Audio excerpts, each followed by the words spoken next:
It's Fatma from ICYF, and I would like to start with a warm thank you to each and every one of you for being here with us today for the Diplomacy Academy program. We are very pleased to be able to welcome those of you that have been with us for a long time, as well as those who are new to the Academy. Before we get started, I would like to welcome and express my sincere appreciation for our esteemed guests, His Excellency Professor Dr. Ibrahim Kalın, the Presidential Spokesperson of the Republic of Turkey, and His Excellency Taha Ayhan, the President of Islamic Cooperation Youth Forum, who generously spared their precious time for us tonight in the first week of the Diplomacy Academy. Once again, it's my privilege and esteemed pleasure on behalf of ICYF to welcome you here today. And today marks the opening ceremony and the first week of our fourth Diplomacy Academy program, and we are proud to be able to host it today here with all of you. ICYF successfully launched 3 Diplomacy Academy programs until now, and the 4th Diplomacy Academy this year received 2,000 applications from 83 different countries. It will last for 7 weeks in total, with 6 weeks of seminars and 1 roundtable session. At the end of each seminar, including today, we will have a Q&A session for your questions. So you may write your questions by using the Q&A button right below, and we will be directing a few of them to our guest speaker. Also, as a quick reminder, the event will be simultaneously interpreted into Arabic and French, and you can change their language using the interpretation button down below. Now, I would like to give the floor His Excellency Mr. Taha Ayhan to deliver his welcoming speech. His Excellency, the floor is yours. Thank you very much, dear Fatma. Dear Excellency Ibrahim Kalın Hocam, distinguished guests, ladies and gentlemen, Assalamu alaikum wa rahmatullahi wa barakatuhu. Please allow me at the outset to express my sincere gratitude and honor to His Excellency Professor Dr. Ibrahim Kalın for his valuable participation in our program, Diplomacy Academy. Dear fellow participants of the 4th Diplomacy Academy, I would like to start my speech by wishing you and your loved ones healthy and happy days. It's a great pleasure for me to be among the enthusiastic and dynamic youth like you. As Islamic Cooperation Youth Forum, ICYF, we have been organizing the Diplomacy Academy program since 2019 with the objectives of contributing to the education and development of Muslim youth in theoretical and practical terms about current international relations issues and equipping them with the diplomatic skills in a multicultural platform. Until today, we have implemented 3 Diplomacy Academy, as you know. And this is the 4th version. I wish all success and best to you all. The 4th Diplomacy Academy offers 7 weeks of academic seminars as well as training courses for local and international students from all over the world. And we are now starting the first session with the blessings of His Excellency Ibrahim Kalın. As you may know, ICYF gives big importance to diplomacy and try to impose it to our target group, starting from very young ages. We always try to build bridges of peace to the young people by bringing them together. And I think that we made a great job since we started our activities regarding the youth diplomats. In this regard, I would like to underline the importance of raising good diplomacy in the point of Islam and being good Muslim, and also sharing the Islamic common values. Diplomacy is a reflection of the values of nations and peoples. So as a diplomatic institution, we are giving real importance to diplomacy and raising people as the new generation diplomats. Before I conclude my speech, I would like to thank to His Excellency Professor Ibrahim Kalın for his inexhaustible contribution to ICYF programs and his trust and his support to us. Your Excellency's indispensable political and diplomatical support to ICYF initiatives is a testimony of your determination to help find solutions on matters affecting the youth within the OIC region. It goes without saying of your activities' role in the OIC institutions' decision-making process and all other international institutions across the globe. As Islamic Cooperation Forum, ICYF, we always work to support youth and facilitate their more active participation in decision-making processes. I believe that the diplomats and the leaders of the future will be trained better thanks to similar programs. I wish you all a fruitful and enjoyable 7 weeks. Thank you very much for your kind attention and patience. Assalamu alaikum wa rahmatullahi wa barakatuh. Thank you very much. Thank you, His Excellency, for your kind words and warm welcoming. Now, let me give the floor to our guest speaker today, His Excellency Professor Dr. Ibrahim Kalın, the Presidential Spokesperson of the Republic of Turkey, to deliver his speech with the agenda of Introduction to Diplomacy. What is diplomacy for? But before that, His Excellency, please allow me to read your biography for our guests. Professor Dr. Ibrahim Kalın is Presidential Spokesperson, Ambassador, Chief Advisor, Deputy Chairman of the Security and Foreign Policy Council of Turkish Presidency. He has served as Assistant Undersecretary of State and Senior Advisor to the Prime Minister of Turkey. Professor Kalın is the founding director of the SETA Foundation for Political, Economic, and Social Research based in Ankara, Turkey, and served as its director from 2005 to 2009. He was a fellow at Prince Al-Walid Center for Muslim-Christian Understanding, Georgetown University. He received his PhD from the George Washington University. As a broadly trained scholar of philosophy and Islamic studies, he has taught courses on Islamic philosophy, comparative philosophy, Islam-Based relations, and Turkish foreign policy. His field of concentration is post-Avicennan Islamic philosophy with research interests in comparative philosophy and Muslim-Christian relations. He has served as spokesperson for a Common Word, a major initiative to improve Muslim-Christian relations. Professor Dr. Kalın has published widely on Islamic philosophy, relations between Islam and the West, and Turkish foreign policy. From 2019, Kalın is lecturer at Ibn Haldun University on the Islamic philosophy field. Now, His Excellency, Professor Dr. Ibrahim Kalın, the floor is yours. Thank you, Fatma, and I want to thank, first of all, the ICYF for their kind invitation, as President Taha and his team for doing an excellent work, for giving guidance and network, a platform from which to work for youth around the Islamic world. As I always say, the youth is not just our future, it's also our present. And you are not to be delayed or deferred to some distant future, but your presence, your contribution, your relevance is very much present here, and it's related to what we think about in terms of diplomacy and where we go about many of the issues that concern us today. I was given the title to talk about diplomacy. I think it's an important topic that touches upon many aspects of our lives. We usually tend to associate diplomacy with formal institutions, ambassadors, state employees, bureaucrats, and political leaders, of course. But when you look at the word and its application, it covers actually a much wider range of areas and issues.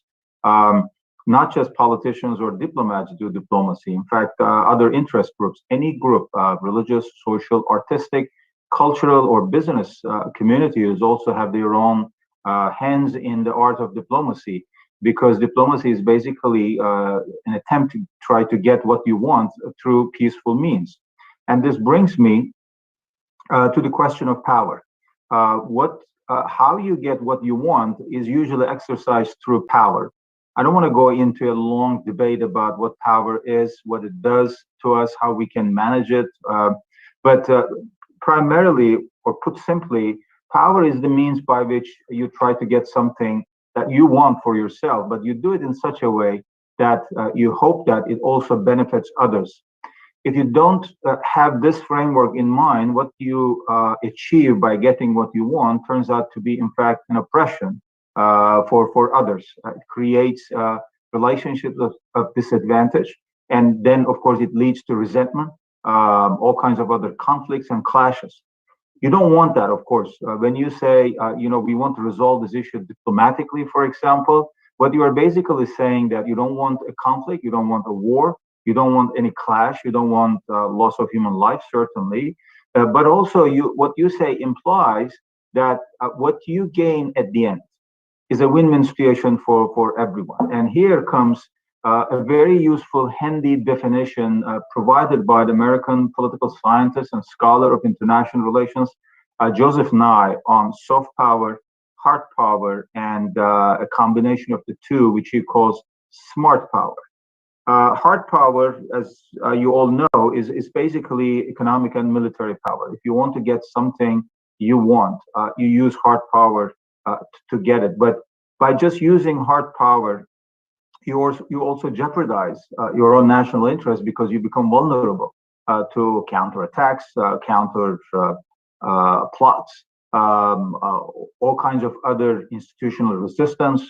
Countries, other agents or agencies can also rise up for their own interests, and it can actually lead very easily to situations of conflict. You want to be very judicious, careful, wise in the use of hard power. Soft power is usually mentioned in this context as a way of getting what you want, not through conflict, coercion, but through persuasion and consensus. Soft power is not simply, say, art or culture or music. It's those things as well, but it's more than that. It's really the art of persuasion, and it's the art and the science and the process of getting what you want through consensus, persuasion, and agreement. And here comes, I think, an important component of what all diplomacy is all about.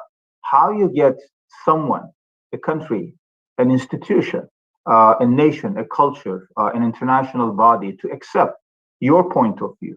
How can you persuade, convince the other side to accept your point of view?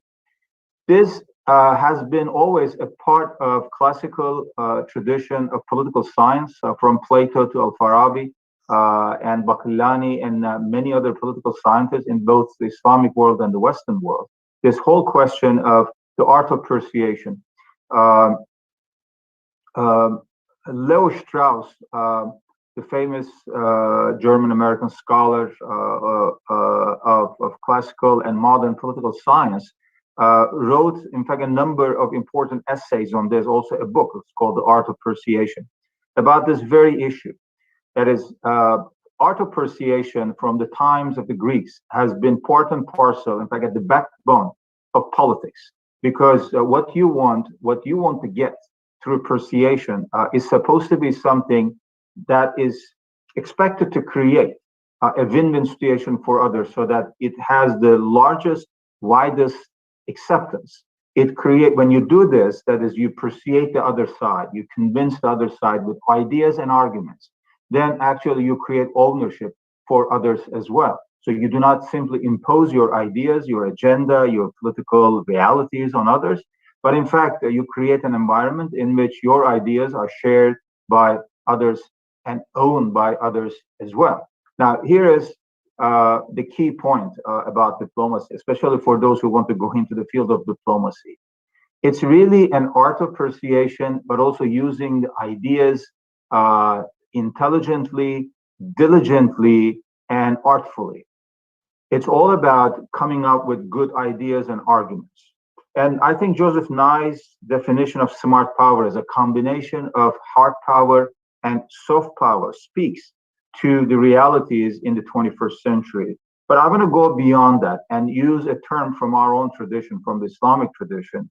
And I want to propose the concept of wise power as a way of exercising power to create an environment of acceptance, ownership, consensus through persuasion, through understanding. That requires or entails the idea of your ability to articulate your position and your ideas clearly, listen to the other side carefully, pay attention to their concerns, and try to find an optimal position of agreement and convergence rather than divergence. There will always be differences between nation states, between countries, between different interest groups, between individuals. The question is not to try to act as if those differences do not exist or they never arise. It's rather what you need to do is to find a way to manage those differences. That's where diplomacy comes in. But again, at the end of the day, it really comes down to using ideas carefully, intelligently, effectively. So it entails a lot of intellectual thinking. The more intellectual capital you have, the more historical grounding you have in your thinking, in your understanding, the more able you will be, able to express your ideas, get your ideas across the board to other side, therefore get their consensus, get them persuaded or convinced about your ideas, about your priorities. So in that sense, this is really about also creating an environment of civility where you agree on principles to advance a common good. You do not simply act as a self-centric agent to impose your ideas on others, but you create an environment in which everybody feels safe, everybody feels secure, everybody enjoys freedom, and everybody shares the wealth.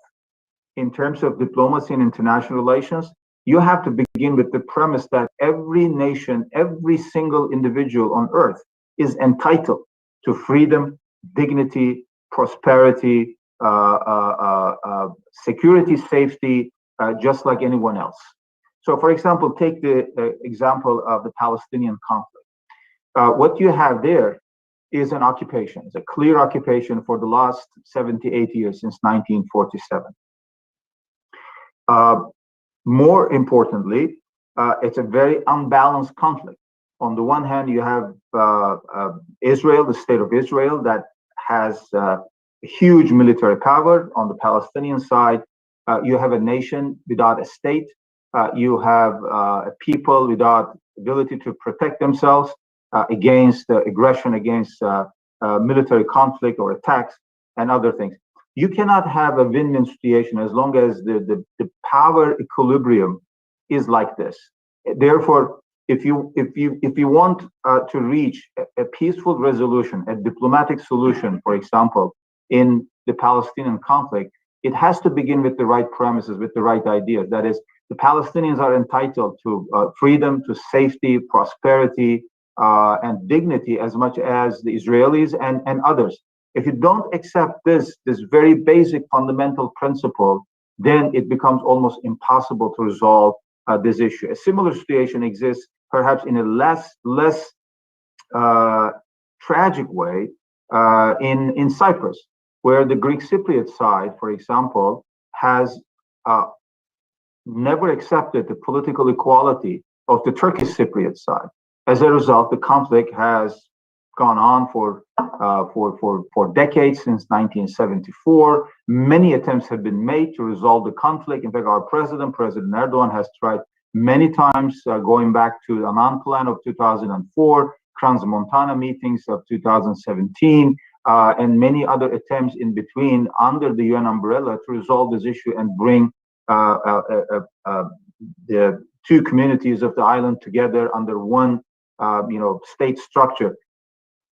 The reason why different attempts and models have failed is because one side refuses to recognize the other side as their equal. Now, you can go around and give many other examples from different continents, from different countries. The key here is to recognize that everybody is entitled to the same rights as everyone else. If diplomacy is to work, you have to accept the global universal equality of all human beings and their entitlement to the same rights, the same privileges. And if you create artificial hierarchies between different religions and cultures and communities, you basically end up destroying the very foundation upon which you can do diplomacy. So actually, before getting involved or getting your kind of feet into this field, you really have to have those ideas cleared in your mind, clearly outlined, in your mind, so that you can express this not only clearly but also effectively. And sometimes this requires a work of many years. Most important diplomatic achievements have been possible over a long period of time because those issues were never just about specific institutional issues or say border conflict, but rather larger ideas about equality, about freedom, about justice, about equilibrium, about respect, and dignity, and other larger concepts which in fact define our humanity. Therefore, I come back to this issue of the art of persuasion. In a sense, wise power entails the idea of acting in a civilized way to interact with other beings, with other cultures and communities. Wise power is predicated upon the premise that all people are entitled to the same rights, same privileges, like everyone else. Therefore, civility, in the sense of being civilized in your treatment of the larger communities, other cultures and societies, is the backbone of your approach in exercising power in a wise manner. In fact, this is what politics is all about. The word politics itself in the European languages comes from the Greek word polis, which means a city. In Latin, it's civitas. And both words actually convey the meaning of civility, because you have the word civility, civilization, derived from civitas, meaning the city, and the Greek word polis is also, in fact, the root word of the English word polite. Politeness comes from the same word. Being polite doesn't simply mean being just nice to other people. It really means that you respect other people and you act in a civilized manner in dealing with differences, different opinions, different ideas about many issues that concern individuals as well as human communities and human societies. Therefore, wise power is very much tied to this concept of civility and civilization. In fact, in the Islamic tradition, the etymological connection of civitas to civility and the polis to politeness is very much preserved in the word Medina, which means also the city, and the word Madaniya and related words also convey the same meaning of being civilized and civility. And it's therefore not a coincidence that when the Prophet ﷺ migrated from Mecca to Medina, which used to be called Yathrib, its original name was Yathrib, he changed the name of the city that he was going to live for the rest of his life. And that came to be known as Madinatun Nabi, and the city of the Prophet. And I think it's very meaningful that he chose the word Medina to describe his new habitat, if you like, not just the political center of the newly established Muslim community, but also the very foundation, the seeding of future Islamic civilization. In fact, later Islamic civilization in every field, from state management or governance to art and sciences, had its roots in the Medinan model. And for Muslims, of course, Medina is extremely important. It serves as a model for Islamic law, Islamic statecraft, Islamic art, and many other aspects of the later Islamic civilization, which became one of the most sophisticated and enduring civilizational traditions in history. For more than 1,000 years, Islamic civilization was the beacon of the world.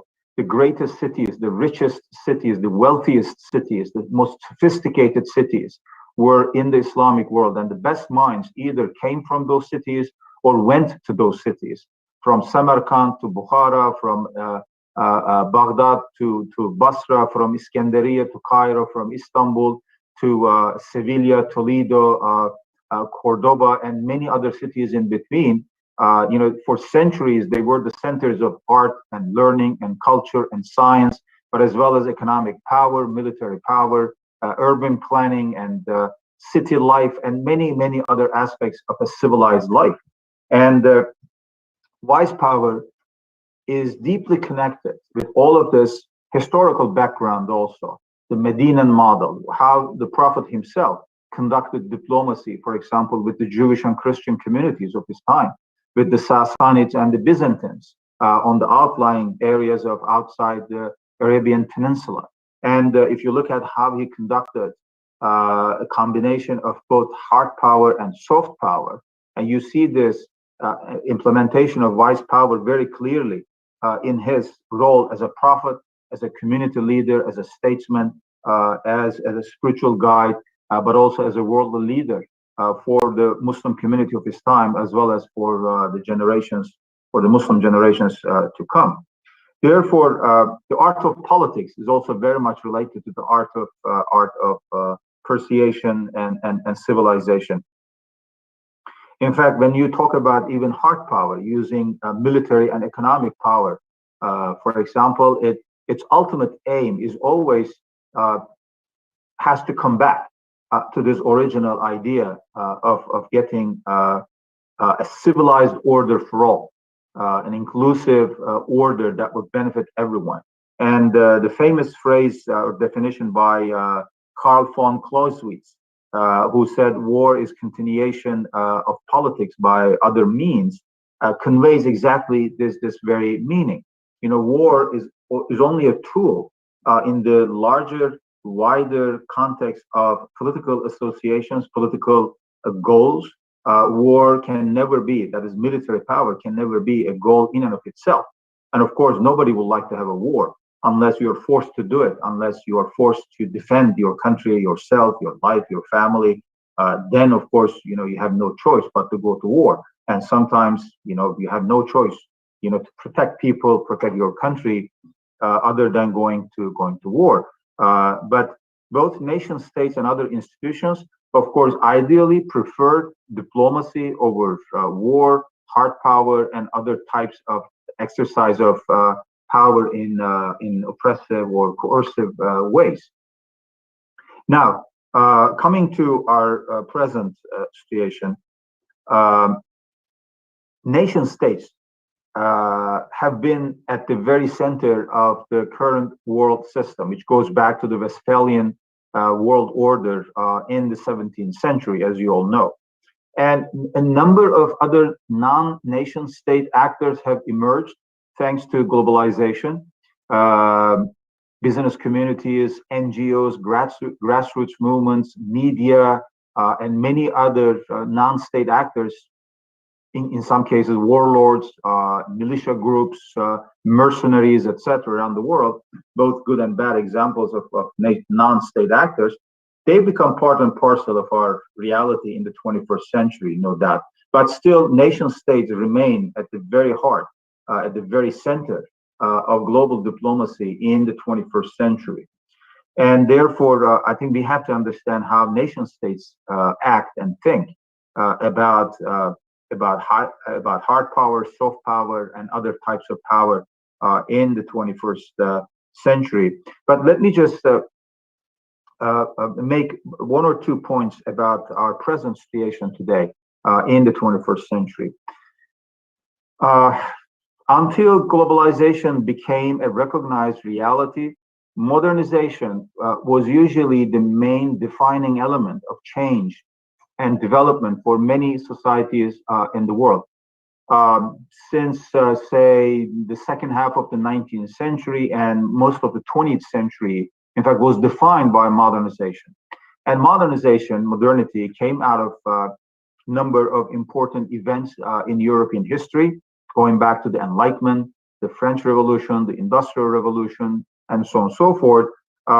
And at one point, especially in the second half of the 19th century and early 20th century, modernization came to be associated and almost identical with Westernization and Europeanization. In fact, there was practically no way of thinking outside this framework of modernization as Westernization.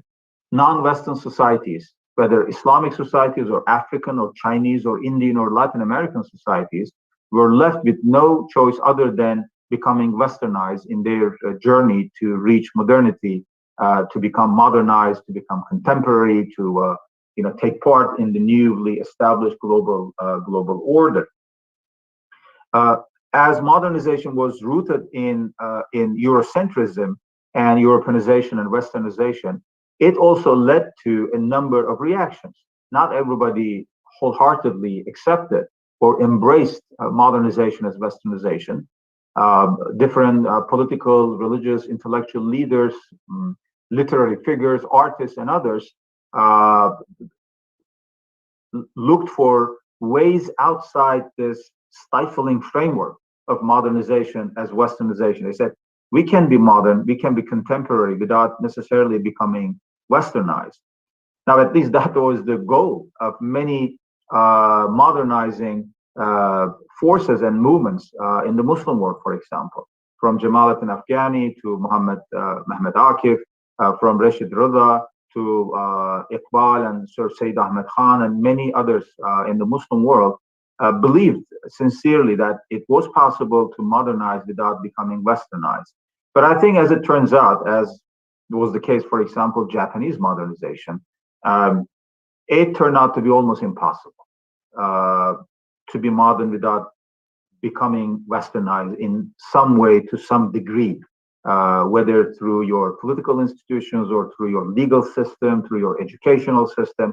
Somehow the West was ever present in all of this. No matter how hard you try, modernization as westernization has been part and parcel of the story of most nations over the last 2 centuries or so. Globalization promised to change that because by definition, globalization emerged as a multi-centered process or movement with no single center to anchor it. It was, in a sense, a reaction to modernization or a process to maybe supplement it in ways that were missing in the process of modernization. Globalization meant that other non-Western societies were able to or had the chance to make their contribution to the global order of things, from politics to economy, from culture to media, education, and other fields. And it actually promised to be as inclusive as any order can be, and certainly more inclusive and more colorful and more multicultural and pluralistic than modernization as westernization. But as it turned out, globalization also has carried a heavy dose and residuum of Europeanization, westernization. Today, for example, what really gets circulated in the name of globalization still is dominated by the dominant forces in the European continent and the United States. Globalization still provides new openings for other countries, societies, and cultures, and other forces, NGOs and grassroots movements, of course, to make their impact. But when you look at it from a realistic point of view, the plane is not level. It's not a fair play. Let me put it this way. For a number of reasons, into which I cannot go here in the interest of time. But very briefly, I think we should be aware of the fact that while globalization presents opportunities, it also comes with a lot of challenges because globalization also means some kind of an abstract ideal of being a world citizen without having roots in any particular culture or society or tradition. It breeds the sense of being uprooted, gives the sense of homelessness mentally and culturally. It gives the sense that there is this humongous system out there over which no one has control, including us, you and me and others. Therefore, how we manage globalization as a reality of the 21st century, as a reality of, say, late modernity or hyper-modernity, if you like, or late capitalism, is a question that we all have to think about. There are no easy kind of shortcut answers to this. Just let me state that very briefly there. But I'll just leave you with this question, in the back of your mind. Think about this: how we can define or understand globalization and perhaps use it to our advantage or make our contribution and mark upon the world to the extent that is possible. But to give you just one simple example from say the arts, from the movies, for example, just yesterday a new report was released which looked at European and American movies depicting Muslims over the last 10 years or so. The report confirmed the findings of many other scholars over the last few decades about the stereotyping, the deepening stereotyping of Muslims in Hollywood movies, but also increasingly in European cinema. Muslim individuals are depicted mostly as foreigners, as aliens, as the suspect, dark people, oppressed people, terrorists, unruly people, spoiled by oil money, and all of that. And you will find, some positive characters here and there, as an exception to the rule. And of course, that needs to be corrected. There's no doubt about it. But how you correct that? These deep-seated perceptions, which get recirculated through these images on the screen, on social media, on modern media, on many other areas. How you compete with the power of, for example, Western cinema, becomes an issue. How African cinema can compete, for example, with European or American cinema becomes an issue. That's why I said it's not a fair play environment. There are many challenges for others to understand, to come out of this conundrum. Nevertheless, globalization, I think, has provided new perspectives on a number of other issues, and we have certainly moved now from the snowball effect to the butterfly effect period in the latter part of late modernity, if you like. The snowball effect age, if you like, was more mechanical, unidirectional, predictable. When you look at a snowball, for example, coming down from the mountain, from the hill, you can kind of predict where it will land, what will be its size, its weight, etc. You can have a sense of where the impact will be, how big or how small it will be, what its direction will be. You have an idea about that. But the butterfly effect works in many different ways. It is based on the premise, on the idea that everything is interrelated, everything is intertwined with everything else in the world, from culture to politics, from sports to media, from economics to education and many other things. And agencies, individual and collective agencies, get mixed up. And no one can really predict what the impact will be.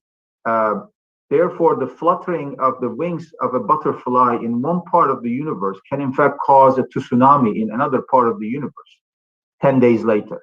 And you may not understand at first how this happened, but when you pay really close attention to how things flow in the modern world, how things are so intertwined, interconnected with one another, then you begin to realize that there is a lot of that butterfly effect happening. And the things do not move in unidirectional way anymore. Causality takes on a different meaning. It becomes a multi-layered process, and it requires a multi-layered understanding. You cannot just understand reality of the 21st century, whether you're talking about diplomacy or cultural movements or other issues, through some reductionist understanding of events, identifying one single factor and dynamic and say that, I found the secret formula. No, the moment you say that, how reality has moved on, and you have to move on as well to catch up with this ever-flowing reality. Now, in my concluding remarks, let me turn more specifically to the Muslim world. What are we doing in the Muslim world? What is the Muslim world doing? And so we have to have a moment of self-criticism here for the Muslim world. The Muslim world, first of all, is doing very little in terms of serious diplomacy, in terms of developing ideas, in terms of using the art of persuasion, using wise power in addressing its own issues and making a case for its legitimate concerns, from the Palestinian issue to Rohingya Muslims, from civil wars in Muslim countries, say in Syria and other places, to terrorism, migration, economic injustice, and Islamophobia and xenophobia and racism against Muslims. In all of these areas, Muslim world overall, whether states or individuals or community leaders, have much more work to do in terms of getting their story out. I said at the beginning of my remarks that art of persuasion entails the idea of you telling your story and expect others to understand it and perhaps own it, share it, and make their own contribution. It's not enough to speak about your history and take pride in it. You have to tell your story now. And you have to tell that story not just to the converts, but to everyone who might listen. That is, you have to reclaim, I mean, we as Muslims, as Muslim world, we have to reclaim the universal discourse of the classical Islamic civilization. When you read any great scholar in the, say, 10th century or 13th century or 15th century in the Muslim world, whether in the field of politics or jurisprudence or philosophy or art or science or trade, you see this global outlook, the perspective of world history, and also this global discourse. I'll give you one example. There is this famous Andalusian traveler, Ibn Jubair, who goes to Damascus, who actually goes around the Muslim world for a number of years. And then when he comes back to Andalusia, he wrote this wonderful kind of memoir of his travels. He talks about one particular discussion meeting, debate, a session in Damascus, which he attends. And he goes into this meeting and he sees that there are Muslims and Christians and Jews and other people present there, and they are to discuss a number of philosophical, scholarly issues. Before the debate begins, the rules of debate or engagement, if you like, are announced. And the number one rule is that no one is going to cite a verse from his sacred book as an argument. All the arguments in the debate will be based on reason. Because you know, if you start citing, if I start citing from the Quran, you start citing from the Bible, and my Jewish friend, you know, begins to cite from the Torah, then actually we are having our sacred books fight each other rather than us coming up with rational arguments and using our reason.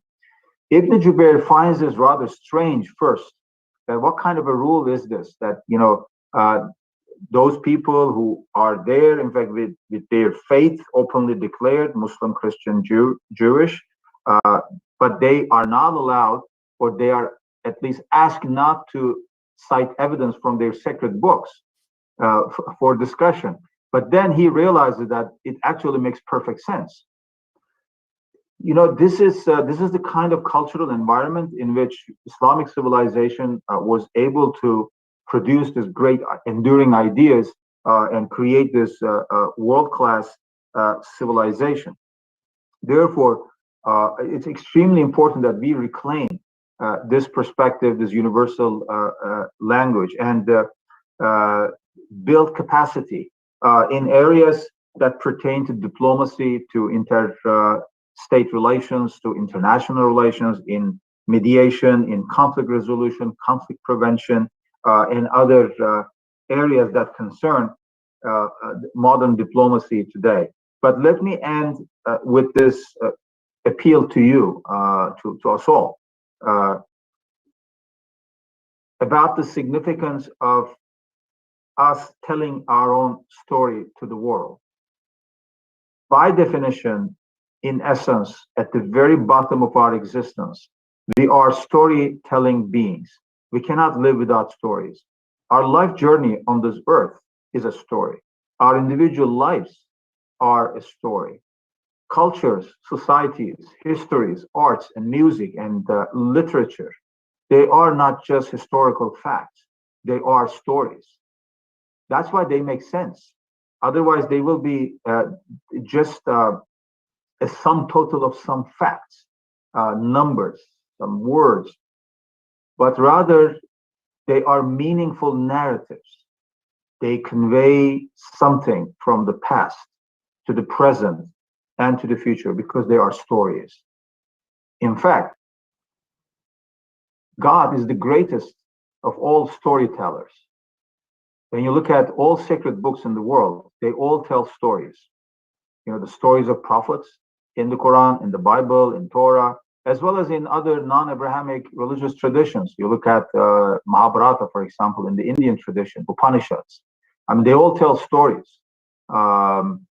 Therefore, it's extremely important to recover the art of storytelling also. Because by working on this mentally, intellectually, emotionally, intuitively, and creatively, you create meaning. You kind of discover or decipher meaning in a way that is intelligible, available, accessible to others as well. And when you have that story, ability to tell your story, then you begin a conversation. You open yourself up to other cultures and societies. Deep down, every great diplomatic effort, in fact, is part of a larger story, the story of that particular nation, of that particular period, of that particular era. And the Muslim world needs to tell its story to the world again. The story is there. In fact, there is so much to discover from our own sources to tell our story. We just have to wake up and start being lazy, conformist inheritors, lying lazily on a great, great treasure. We just have to wake up and look deep down inside what is there for us, what is available, what has been made available to us, to understand our past, to understand our present, so that we can establish our future. And it's only through the use of this intellectual power that we can have a proper use of power as vice power in the modern world.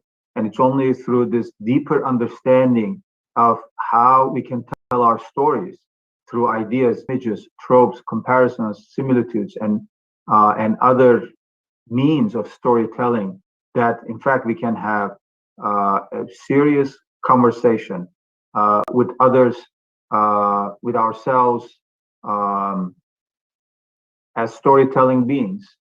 Then at least we can enjoy different stories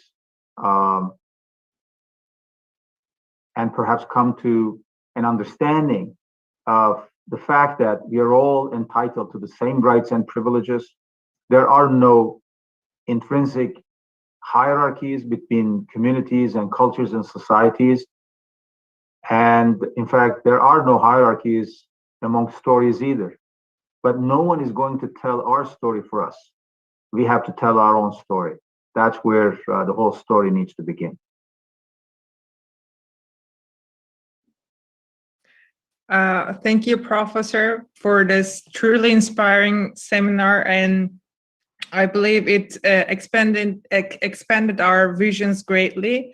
And I really hope we can stop our laziness and try to see the stories that are being lived around us. So if you allow me, I would like to open the floor for the questions from our participants. Let me quickly go to the list of questions. So our first question is from Mr. Rizvan Isak. He asks, soft power is obviously very risk-free, but don't you think that it is also much dependent on the hard power? And what is the role of strong military forces, coercive diplomacy on soft power? Well, you have to have hard power at hand, but use it wisely. soft power becomes effective to the extent to which you combine it with hard power. I've said this at the very beginning. In fact, the realist school of international relations always emphasizes the fact that nation states will protect their interests by use of hard power, that is military and economic power. If it is done fairly, in a just way, in a wise way, of course, you have to have recourse to military power. You cannot just simply, believe in this kind of wishy-washy liberal idea of a world state where, no one is going to hurt you. No, I mean, there will be always challenges. There will be some, rogue states or, evil forces out there. So you have to protect yourself against it, and you have to be prepared. That means that you have to have a strong army. You have to have a strong economic power, sustainable economic power. But those things by themselves do not guarantee success in the exercise of power. There have been in recent history, for example, countries with very successful militaries, huge militaries, but without much success in the overall scheme of things. Therefore, if you want to make your success sustainable, enduring, you have to combine it with soft power, with wise power, and at the end of the day, if you want to create a secure environment, an environment that is inclusive of all different interests and communities, you have to include, you have to pay attention to what other people are saying, what they cite as their concern. And if you can create this meeting place, so to speak, of getting the consensus and the acceptance of others, of your ideas, your principles, then I think you will be on a much firmer ground. But there is no doubt that hard power is certainly part of the process. You cannot just ignore it. You cannot just deny it. Thank you, His Excellency. Now I will proceed with the second question, which is from Mr. Murshid Munderi. And he asks, what is the impacts of applying the diplomacy in religious aspects in such secular and non-secular countries? I think religious communities use diplomacy and they have used diplomacy in the past very effectively. And today, religious conflicts can use a good deal of diplomacy also. Say, intercommunal violence can certainly be prevented with successful diplomatic efforts. Religious leaders have a role to play here. Of course, most of the states are secular today, but if people are religious, communities are religious, they have to be respected. And therefore, sometimes their own local religious principles and values can be a very effective way of dealing with those differences. In Africa, for example, most of the intercommunal relations are actually mediated and made better through local customs, traditions, whether those people are Muslim or Christian or belonging to an African religion. In Nigeria, for example, you have Muslims and Christians. Of course, from time to time, you have intercommunal violence. Muslims and Christians against each other committing violence, unfortunately. But in some cases, there are a number of important success stories there as well. And I think at the end of the day, certainly religious leaders, community leaders have a role to play. Imams and rabbis and pastors and others have a role to play to reduce these tensions through diplomacy. Thank you, His Excellency. And the last question comes from Ms. Sheki Nazar Sakib. To what extent there should be or are ethics in modern diplomacy? Well, it's a good question. You can ask the same question, to what extent there is ethics in anything in the modern world, in the current international economic system, in the financial markets, and many other areas. But I think your question perhaps should draw our attention to the fact that if you don't try at least to define your reality according to your principles of morality and virtue, then your principles begin to be shaped by your reality over which most of the time you don't have really control. Our realities are controlled by market forces, by capitalism, by nation-state interests, and many other factors. It is really important to reclaim moral, ethical values without claiming to be moralist, in the sense that using morality as an instrument of trying to get what you want, without instrumentalizing ethical values. How you reach a goal that is rational and virtuous all at the same time. I think that's a deep question. It's kind of an enduring question for us all, because I mean, you can always claim to be self-righteous, but it doesn't make you righteous. And you see a lot of people and communities claiming self-righteousness for themselves, being kind of moralistic, without really implementing the very moral principles that they claim to advocate. Remember how Aristotle defined good life. He said a good life is one based on reason and virtue. It's only through the combination of reason, intelligence, and virtue that one can have a good life. All other types of life are biological life. They are not good life. They are just biological, based on your biological needs, your desires, your instincts, your impulses, your material side. But if you want to uplift your spiritual side, your moral side, and you want to become a truly a being that thinks and acts intelligently and virtuously, you have to combine the two. And there, reason guides virtue, virtue guides reason. They actually work in unison. This whole idea of reason and logic versus ethical principles as a dichotomy is a fallacious dichotomy.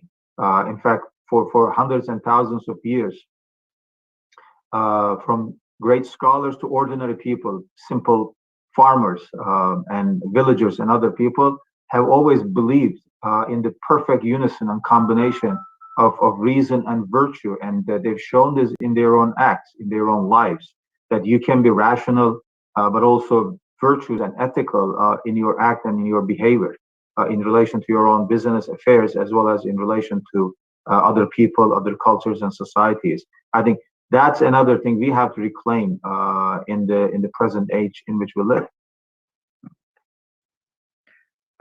Thank you, His Excellency. I believe with the last question, we concluded our Q&A session, and we concluded our first session of the 4th Diplomacy Academy. Once again, I want to thank you for allocating your precious time to be with us today. And I benefited from your truly inspiring seminar greatly, and I'm sure it is the same for all the participants. So thank you once again. Thank you. It's been my pleasure. Thank you. Thank you. Thank you.